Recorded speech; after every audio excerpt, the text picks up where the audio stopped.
pertama ini Waktu itu posisi korban? Dari tadi saya perhatikan cerita saudara itu nggak masuk di akal. Menggunakan mobil tahanan Kejaksaan Negeri Jakarta Selatan dengan pengawalan ketat, Verdi Sambo tiba di Makobrimob Kelapa II, Kota Depok. Sebelumnya, Majelis Hakim Pengadilan Negeri Jakarta Selatan menjatuhkan vonis hukuman mati untuk Verdi Sambo. Hakim menilai Verdi Sambo terbukti secara sah dan meyakinkan bersalah melakukan pembunuhan berencana terhadap Nofriansyah Yosua Huta Barat atau Brigadir J sebagaimana dakwaan jaksa penuntut umum. Saya baca di media online, Prof. Mahfud menyaksikan vonisnya Eliezer dan setelah vonis dibacakan Prof. Mahfud tepuk tangan. Kenapa tepuk tangan, Prof? Ya kaget aja. Kaget? Hakimnya, ya kaget karena ada hakim yang begitu hebat dan berani. Oh. Dari 12 tahun menjadi 1,5 tahun itu memang perlu keberanian untuk menjelaskan itu.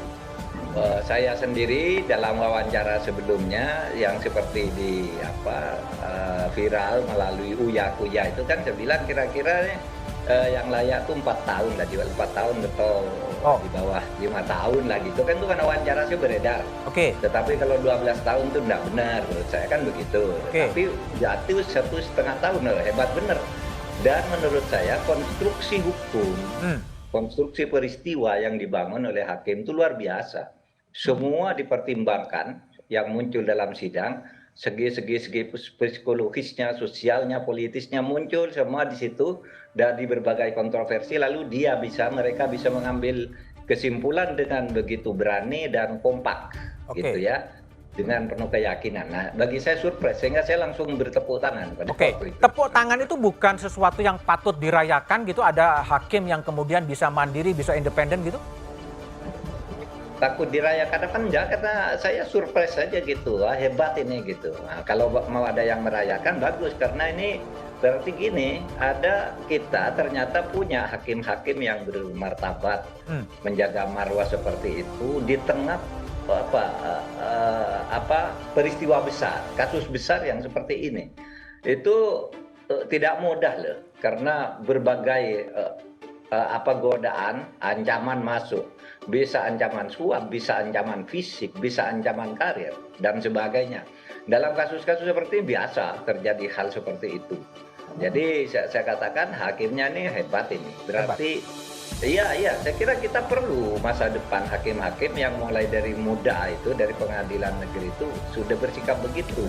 Nanti diharapkan tidak rusak di tengah jalan. Kadang-kadang di tengah jalan rusak sebelum sampai ke puncak. Rusak di tengah jalan, gembos ya Prof, ya berubah di tingkat banding gitu ya? Ya, karir hakimnya juga, perilaku hakimnya juga bisa aja bagus. Sekarang dalam satu kasus, nanti di kasus lain misalnya tidak tahan godaan atau males-malesan gitu, bisa tidak sehebat ini. Tapi saya berharap hakim-hakim itu majulah ke depan. Oke. Prof. Mahfud, jadi menurut analisa Prof. Mahfud, ini gimana bisa ada rasa keadilan yang jomplang, mengadili perkara yang sama, dengan saksi yang sama, dengan terdakwa yang sama, tapi tuntutan dan vonis hakim bisa sangat berbeda. Apa yang terjadi sebetulnya? Menko Polhukam Mahfud MT menyaksikan langsung dari ruang kerjanya pembacaan putusan terhadap Barada Richard Eliezer di kasus pembunuhan berencana Brigadir Yosua Huta Barat. Mahfud tepuk tangan saat hakim menjatuhkan vonis 1,5 tahun penjara untuk Eliezer. Mahfud memuji hakim yang bersikap objektif selama persidangan. Mahfud menilai konstruksi putusan hakim terhadap Eliezer logis dan progresif. Mahfud mengatakan hakim sidang Eliezer tidak terpengaruh berbagai tekanan. Namun hakim tersebut, kata Mahfud, tetap memperhatikan apa yang dirasakan bersama oleh masyarakat. Sebelumnya, Eliezer dinyatakan bersalah melakukan tindak pidana pembunuhan berencana Brigadir M. Yosua Huta Barat dan divonis 1,5 tahun penjara. Eliezer menangis haru mendengar putusan hakim. Setelah hakim mengucapkan putusan itu, Eliezer tampak menunduk. Dia terlihat menangis haru mendengar hakim menjatuhkan vonis yang sangat ringan jauh dari tuntutan jaksa. Eliezer sesekali memandang ke arah atas. Kemudian dia juga menelungkupkan tangan seraya berdoa kepada Tuhan.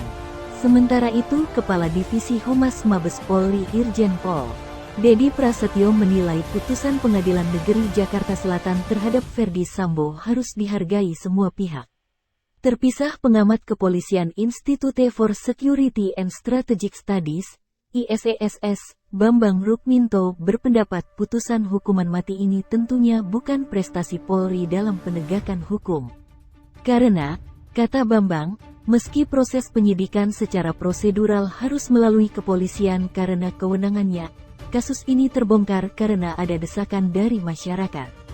Dalam sidang di PN Jakarta Selatan, Senin, 13/2, Majelis Hakim yang diketuai Wahyu Iman Santoso menjatuhkan vonis terhadap terdakwa Ferdy Sambo dengan pidana mati. Hakim menyatakan bahwa Ferdy Sambo terbukti secara sah dan meyakinkan bersalah melanggar pasal 340 subsider pasal 338 junto pasal 55 ayat 1, pertama KUHP. Selain itu, Hakim juga menilai Ferdy Sambo terbukti melanggar pasal 49 junto pasal 33 UU nomor 19 tahun 2016. Ya, jadi sekali lagi Mas, bahwa kami Polri selalu menghormati, menghargai apa yang sudah menjadi keputusan hakim di pengadilan dalam proses pidana. Dan itu keputusan itu ya kita hargai dan kita hormati sesuai dengan asas diferensiasi fungsional. Karena semuanya sudah memerankan perannya sesuai dengan regulasi yang berlaku. Gitu. Spesifik dalam kasus vonis mati terhadap Sambo, apakah ada langkah-langkah antisipasi yang dilakukan oleh jajaran polisi terhadap vonis mati? Mungkin ini yang pertama kali terhadap seorang perwira tinggi berbintang 2. Ya, kalau langkah-langkah antisipasi secara boleh dikatakan umum, saya rasa tidak ada, Mas. Yang jelas dari komitmen Pak Kapolri dari awal bahwa proses pengungkapan kasus ini harus diungkap secara terang-benerang dan juga setransparan mungkin dengan proses pembuktian secara ilmiah. Dan komitmen Bapak Kapolri dari awal itu sudah kita buktikan sampai dengan vonis hari ini, dan vonis hari ini pun Polri betul-betul menghormati apa yang menjadi keputusan para hakim di pengadilan negeri tersebut.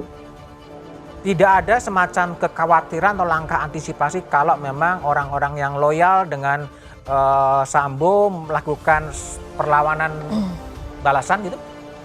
Ya, dalam setiap kesempatan Bapak Kapolri sudah mengingatkan kepada seluruh personel Polri.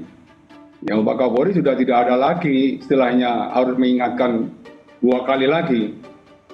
Setiap anggota Polri yang terbukti melakukan kesalahan, pelanggaran, kecil apapun pasti akan proses sesuai dengan prosedur hukum yang berlaku. Ini komitmen Bapak Kapolri yang setiap saat beliau akan sampaikan dan ingatkan kepada seluruh jajaran Polri. Oleh karenanya, Polri harus betul-betul profesional dalam melaksanakan tugas, apalagi dalam memberikan perlindungan, pengayoman, dan pelayanan terbaik kepada masyarakat.